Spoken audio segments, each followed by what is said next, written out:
Assalamualaikum warahmatullahi wabarakatuh, anak-anak sekalian, khususnya anak-anak SDN 019 Matang Tinggi, anak kelas 6 khususnya ya. SDN 019 Matang Tinggi, berjumpa lagi dengan Pak Pus di sini. Masih kita membahas tentang pembelajaran secara daring atau secara online. Mudah-mudahan anakku tidak bosan, tidak jenuh, tidak merasa tidak nyaman ya. Jadi mudah-mudahan masih tetap semangat dan belajar. Makanya agar supaya kalian bisa memahami materinya, simak baik-baik video yang Pak Pus sampaikan ini. Simak, jangan, kalau perlu download ya. Kalau perlu di-download terus kemudian disimpan. Kalau misalnya ada laptop di rumah, disimpan di laptop. Misalnya di HP, disimpan di HP. Ketika kalian membutuhkan materi ini bisa kalian putar ulang. Jadi langsung saja anak-anak sekalian, kita masuk. Sekarang kita belajar tema 3, subtema 3, pembelajaran 4. Nah, tema 3, subtema 3, pembelajaran 4. Yaitu untuk materi yang pertama, memperbaiki kalimat tidak efektif pada teks eksplanasi. Pada pembelajaran 3 kemarin kita sudah belajar, kita sudah memilah-milah mana yang termasuk kalimat efektif dan mana yang termasuk kalimat tidak efektif. Kemudian sampai dengan kita memperbaikinya. Kemudian alasan mengapa kalimat tersebut itu termasuk bukan kalimat yang efektif atau tidak efektif. Jadi terus kemudian diperbaiki agar supaya menjadi kalimat efektif. Nah, sekarang kita ulangi lagi nih. Perhatikan setiap kalimat yang menyusun teks berikut ini.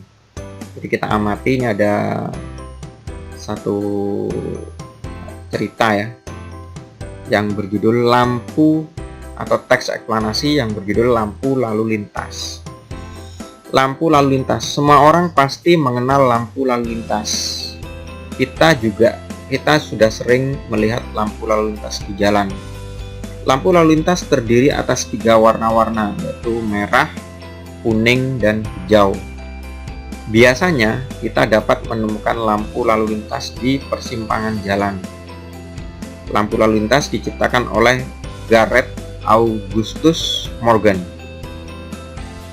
Morgan adalah seorang penemu yang memiliki sikap peduli terhadap keselamatan orang lain.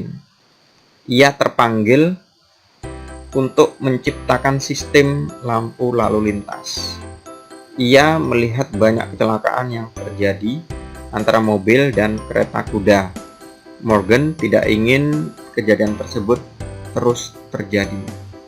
Penemuan Morgan membawa manfaat yang besar. Hingga saat ini, lampu lalu lintas bermanfaat untuk mengatur kendaraan di jalan raya.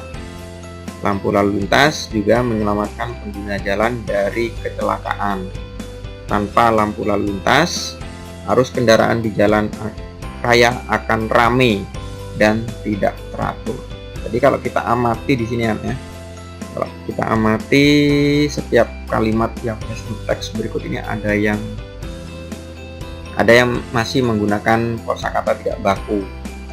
Kemudian ada yang tumpang tindih atau punya bermakna ganda. Contohnya ini ya, kalimat yang tercetak miring ini. Lampu lalu lintas terdiri atas 3 warna-warna.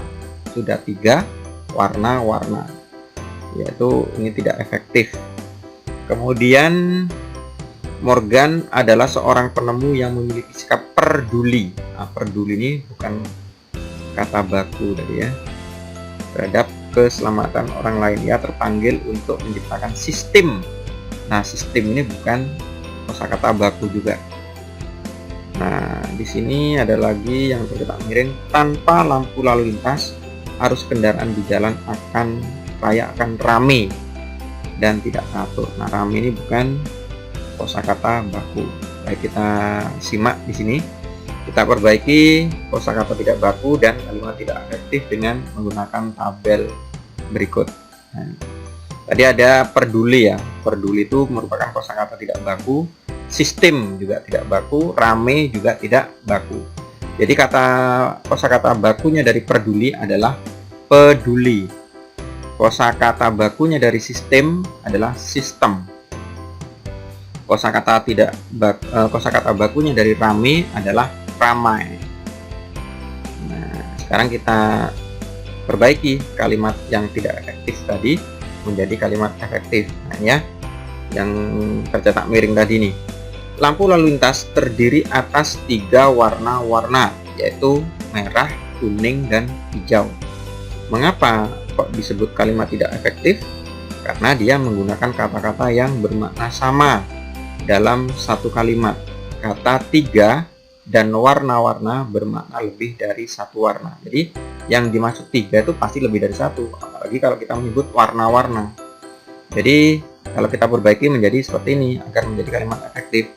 Lampu lalu lintas terdiri atas 3 warna, yaitu merah, kuning, dan hijau. Kemudian kalimat tidak efektif berikutnya adalah Morgan adalah seorang penemu yang memiliki sikap peduli terhadap keselamatan orang lain. Mengapa tidak efektif? Karena dia menggunakan kosakata tidak baku, yaitu peduli tadi. Nah, ini peduli tadi tidak baku, seharusnya dia kosakata bakunya adalah peduli. Perbaikan menjadi kalimat efektif yaitu Morgan adalah seorang penemu yang memiliki sikap peduli terhadap keselamatan orang lain. Nah, ini ya. Ini adalah kalimat tidak efektif, ini kalimat alasannya, dan ini perbaikannya. Masih ada lagi. Nah, ini ada 2 lagi. Ia terpanggil untuk menciptakan sistem lampu lalu lintas. Ini tidak efektif karena sistem ini bukan kosakata baku. Jadi alasannya menggunakan kosakata tidak baku dalam kalimat. Kemudian perbaikannya menjadi ia terpanggil untuk menciptakan sistem lampu lalu lintas. Jadi kalimat efektifnya kalimat tidak efektif ini menjadi kalimat efektif, ini alasan tidak efektif. Kemudian yang terakhir, tanpa lampu lalu lintas arus kendaraan di jalan raya akan ramai dan tidak teratur. Alasannya mengapa tidak efektif? Karena menggunakan kosakata tidak baku dalam kalimat. Tanpa lampu, jadi perbaikannya tanpa lampu lalu lintas arus kendaraan di jalan raya akan ramai dan tidak teratur. Nah, ini ya. Jadi kalimat tidak efektif, kemudian alasannya mengapa, dan ini diperbaikannya seperti ini. Nah, sekarang kita masuk ke materi PPKN, yaitu kewajiban di jalan raya. Nah, hari ini kita membahas tentang jalan ya, jalan raya. Jadi ada hak, ada kewajiban yang ada di jalan raya. Contoh pelaksanaan kewajiban di jalan raya. Apa saja kewajiban kita di jalan raya? Tentunya anak-anak sekalian harus seperti ini kalau ada di jalan raya. Kalau nanti tidak melaksanakan kewajiban di jalan raya, maka akan terlanggarlah hak orang lain ya, karena kita tidak melaksanakan kewajiban. Yang pertama yaitu mematuhi lampu lalu lintas. Nah, ini ya, kalau misalnya kita berkendara di kota-kota yang ada lampu lalu lintasnya, kita harus mematuhi lampu lalu lintas itu. Lampu lalu lintas kan ada 3 tuh ya, ada 3 warna, ada merah, ada hijau, ada kuning. Ketika merah berarti harus berhenti, ketika kuning harap berhati-hati, ketika warna merah, ketika warna hijau baru boleh jalan. Kemudian contoh pelaksanaan kewajiban di jalan raya yang kedua yaitu mengendarai kendaraan yang layak jalan. Layak jalan itu artinya kendaraan yang layak dipakai. Artinya yang layak jalan itu ya standar dari pabrik yang betul-betul tidak membahayakan diri kita sendiri maupun membahayakan orang lain. Kan ada juga kendaraan yang sudah dimodifikasi ya, kendaraan yang sudah dimodifikasi baik diganti kayak knalpotnya atau mungkin setangnya atau mungkin lampunya diganti sehingga ketika berjalan di malam hari akan membahayakan diri kita sendiri maupun orang lain. Jadi kewajiban kita harus mengendarai kendaraan yang layak untuk jalan ya. Lampu lightingnya harus ada, lampu remnya harus ada, karena kalau nanti ada salah satu yang tidak berfungsi, tidak layak seperti itu, akan menimbulkan kecelakaan ya. Kemudian yang ketiga, contoh pelaksanaan kewajiban di jalan raya yaitu memiliki dan membawa SIM serta STNK. Nah, ini bagi yang sudah punya SIM, itu surat izin mengemudi. Ini bagi yang sudah punya SIM yang membawa motornya atau mobilnya, kalau membawa mobil harus membawa SIM dan STNK. STNK itu adalah surat tanda nomor kendaraan ya. Jadi wajib membawa ini dan memilikinya. Jadi apabila belum punya SIM, maka kita tidak boleh mengendarai kendaraan bermotor. Nah, kalau STNK itu untuk tanda bukti bahwa kita sudah memang betul-betul mempunyai motor tersebut ya, STNK-nya, nomornya. Kemudian berkendara di jalur kendaraan yang sudah ditetapkan ya, berkendara. Jadi kalau misalnya kita berjalan yang dua arah, berarti kita harus berjalan di sebelah kiri ya, kiri jalan. Tetapi kalau misalnya ada yang yang satu arah, maka kita tidak boleh melawan arus, akan bisa membahayakan diri kita sendiri maupun orang lain. Kemudian mengenakan helm dan aksesoris untuk keselamatan berkendara. Nah, ini helm wajib karena untuk keamanan, ketika terjatuh atau apa masih kita bisa melindungi kepala kita. Kemudian aksesoris untuk keselamatan berkendara, contohnya misalnya ada spionnya, kaca spionnya, mungkin ada juga pokoknya aksesoris yang untuk keselamatan berkendara ya. Kita lanjutkan, yaitu akibat tidak melaksanakan kewajiban di jalan raya. Apa akibatnya ketika kita tidak melaksanakan kewajiban di jalan raya? Nah, ini akibatnya. Contoh yang tidak melaksanakan kewajiban di jalan raya, contoh 1, menerobos lampu-lampu lalu lintas ya. Menerobos lampu lalu lintas, misalnya ini menerobos artinya ketika lampunya berwarna merah, itu kan kita harusnya berhenti. Tetapi ada juga yang nekat masuk ke menerobos lampu lalu lintas, itu bisa membahayakan diri kita maupun orang lain ya. Karena ketika lampu sudah merah, maka tentunya ada jalur yang lain itu yang warnanya hijau, sehingga akan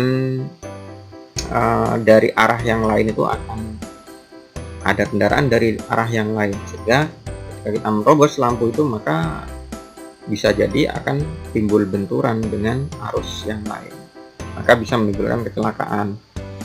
Kemudian yang kedua, yaitu yang contoh tidak melaksanakan kewajiban di jalan raya, mengendarai kendaraan yang melawan arus. Artinya melawan arus, misalnya ada jalan yang satu arah, kalau di kota-kota ada dua jalur itu ya, jalur satu arus. Nah, itu ada ketika kita misalnya mengendarai kendaraan bermotor ketika melawan arus, maka akan membahayakan orang lain juga, membahayakan diri kita juga. Kemudian mengendarai motor atau mobil di trotoar. Mungkin kalian tahu trotoar itu khusus untuk pejalan kaki ya. Jadi bukan untuk kendaraan bermotor. Jadi kalau kita mengendarai motor atau mobil di trotoar, maka akan mengambil hak pejalan kaki. Seharusnya dia nyaman berjalan di trotoar, karena ada motor maka dia merasa tidak nyaman, takut tertabrak oleh motor tadi atau mobil.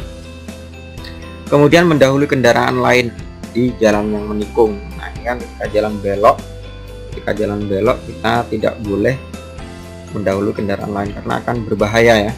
Karena pandangan ke depan itu kita tidak bisa melihat pandangan ke depan secara leluasa. Ketika menikung, taunya ada mobil dari arah yang berlawanan, maka akan terjadi tabrakan.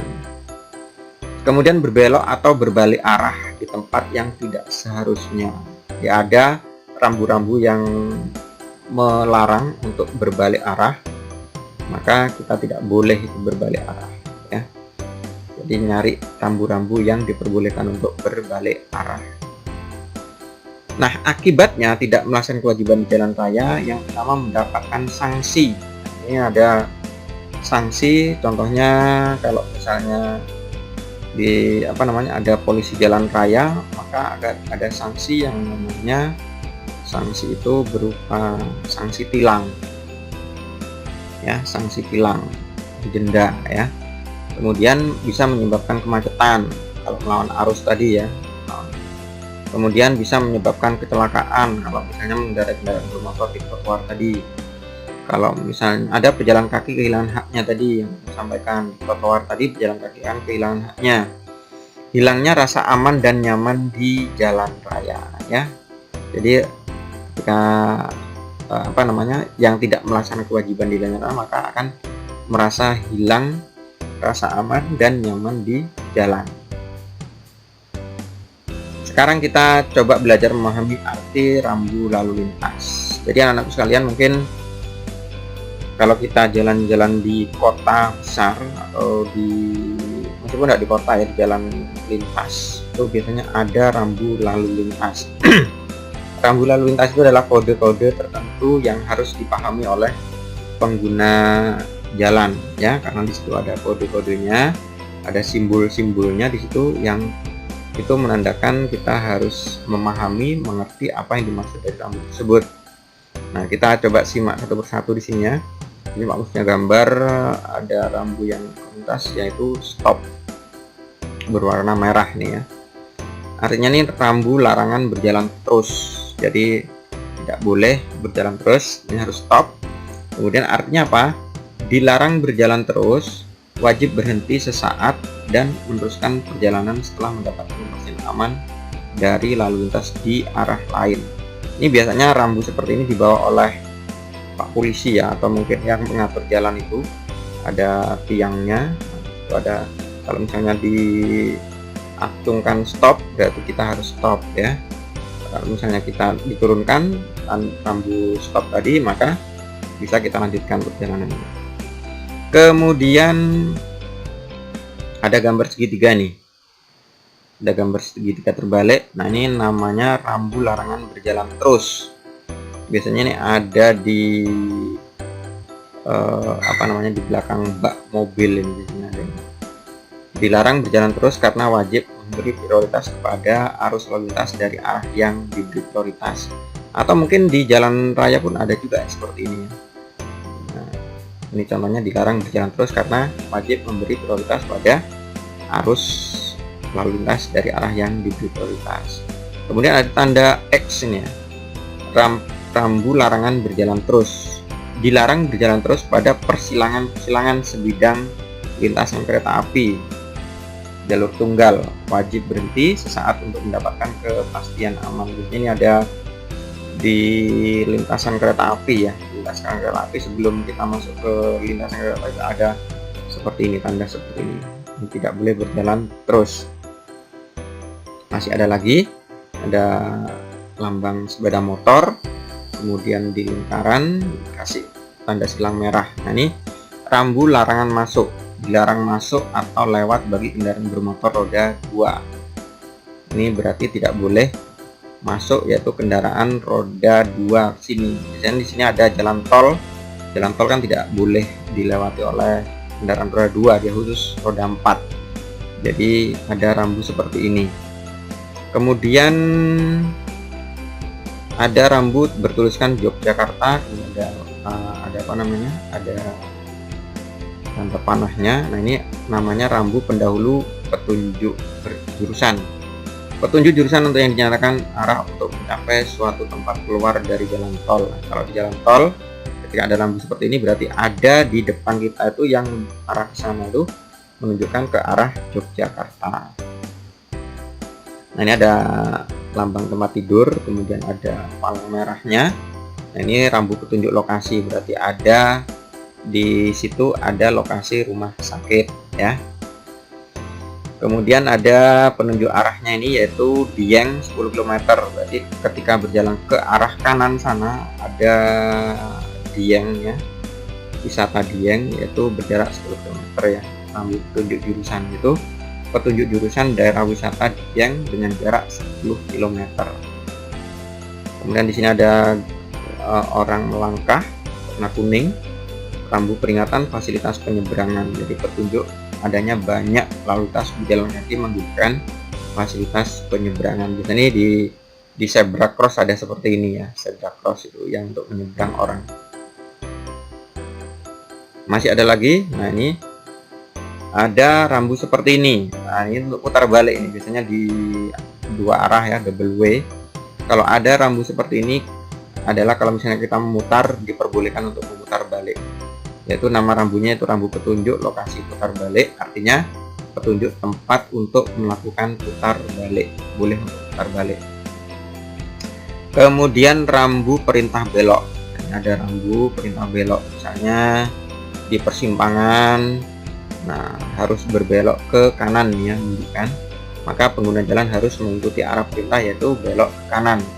Misalnya ini daerah yang apa namanya, yang satu arah tadi ya, satu arah itu yang mengharuskan ada persimpangan simpang 3. Nah di situ arahnya ke arah kanan semua, jadi maka rambu-rambunya harus mengarah ke sana, kanan, tidak boleh kita belok ke kiri ya, maka akan terjadi pelanggaran, maka akan melawan arus dan menimbulkan kecelakaan. Nah sekarang meneruskan pengalaman melaksanakan hak dan kewajiban di jalan raya. Kalau ada contoh sebuah cerita hak dan kewajibanku sebagai pengendara sepeda. Aku sering berangkat ke sekolah menggunakan sepeda. Sebagai pengendara sepeda, aku mendapatkan hak berupa ruang tunggu sepeda di jalan raya. Dengan menggunakan ruang tunggu sepeda, aku akan aman di jalan. Aku juga sudah melakukan kewajibanku, yaitu menaati lampu lalu lintas. Dengan menaati lampu lalu lintas, aku tidak akan mengganggu pengguna jalan yang lain. Hak yang aku dapatkan belum seimbang dengan kewajiban yang aku laksanakan. Sering ada pengendara kendaraan bermotor yang menggunakan ruang tunggu sepeda. Keamananku saat bersepeda di jalan raya menjadi berkurang. Oleh karena itu, kadang aku berhenti jauh di depan ruang tunggu sepeda. Keadaan ini yang perlu aku perbaiki di masa yang akan datang. Aku akan tetap menggunakan jalur dan tempat yang telah ditentukan. Nah, ini ya. Ini contoh pengalaman melaksanakan hak dan kewajiban di jalan raya. Alhamdulillah, anak-anak sekalian, untuk pembelajaran ini sudah selesai. Kita menyelesaikan yaitu tema 3, subtema 3, pembelajaran 4 kali ini ya. Mudah-mudahan anak-anak semuanya bisa memahaminya dengan baik, bisa mengerti, dan bisa mengerjakan tugas juga dengan baik. Mungkin itu dulu yang bisa Pak Mu sampaikan. Sampai jumpa lagi dengan video pembelajaran berikutnya. Mudah-mudahan masih dalam keadaan sehat walafiat, kalian masih tetap semangat dalam mengerjakan tugas maupun belajar secara daring ini. Jadi kalau perlu untuk video ini kita download kemudian disimpan ya di HP maupun di laptop kalau memang ada laptop di rumah. Baik, ini saja dulu yang bisa Pak Mu sampaikan untuk pertemuan kali ini. Selamat belajar, selamat mengerjakan tugas. Mudah-mudahan sukses selalu. Pak Mu akhiri dulu. Wabillahi taufiq wal hidayah. Assalamualaikum warahmatullahi wabarakatuh.